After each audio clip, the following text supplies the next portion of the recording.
আপনারা জানেন বাংলার মাটিতে এক বাউল, তার নাম হচ্ছে আবুল সরকার। সে আল্লাহকে নিয়ে কটূক্তি করেছে, আর এমন কটূক্তি করেছে যা আমি আসিফ হুজুর আমার জবান দিয়ে উচ্চারিত করতেই পারবো না, এত বাজেভাবে সে কটূক্তি করেছে। এখন আমার কথাটা বোঝার চেষ্টা করবেন, ঠিক বেঠিক বলবেন, আপত্তি নেই, বাট যা বলবেন বুঝে বলবেন। আমার কথা কান দিয়ে নয়, কলিজা দিয়ে শুনবেন।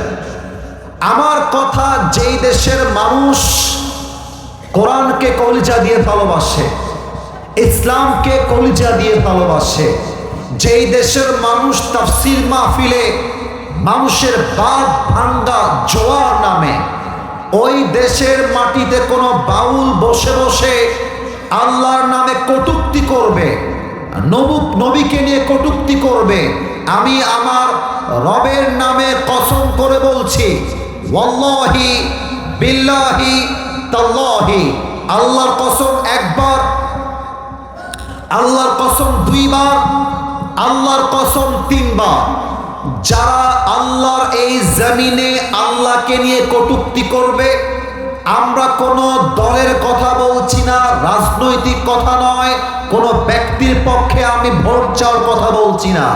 আমার কথা আগামীর সংসদে, পার্লামেন্টে একটা আইন পাশ করতে হবে। ওই বাউল টাউল বুঝি না, যারা আল্লাহর এই জমিনে আল্লাহকে কটূক্তি করে কথা বলবে, আগামীতে এদের ঢাকার বাইতুল মুকাররমের সামনে ফাঁসির কাস্টে ঝুলিয়ে হত্যার রায় পাশ করতে হবে। হাত তুলে বলো সবাই, ঠিক কিনা? আমাদের কথা আমরা বিএনপি বুঝি না, জামাত বুঝি না, এনসিপি বুঝি না, চরমনায় বুঝি না, আমরা দল বুঝি না।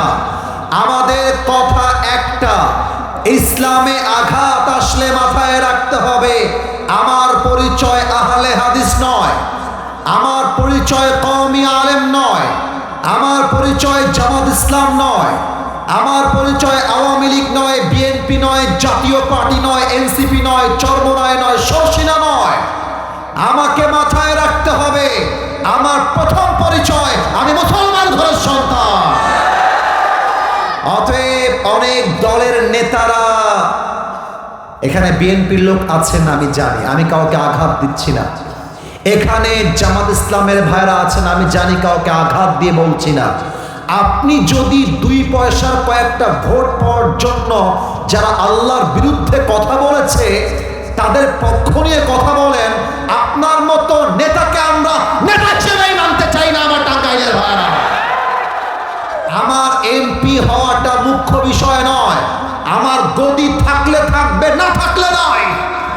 আল্লাহর বিরুদ্ধে কথা আসবে, আমার বুকে এক চুল তাজা রক্ত থাকতে আমি বরদাস্ত করতে পারবো না, এমন নেতা আমরা বাংলাদেশে চাই। অতএব সাবধান হয়ে যান যারা বাউলদের পক্ষ নিয়ে কথা বলছেন, ঈমান ঠিক করেন।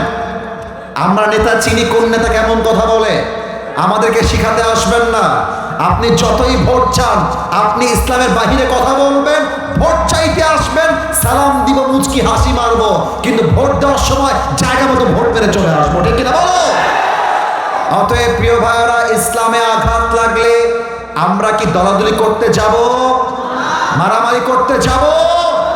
অতএব একটা কথা বলে ভূমিকার কথা শেষ করতে চাই, আগামীর বাংলাদেশ চলবে আল কোরআন দিয়ে, আগামীর পার্লামেন্টে প্রত্যেকটা সংবিধান চলবে আল কোরআন দিয়ে।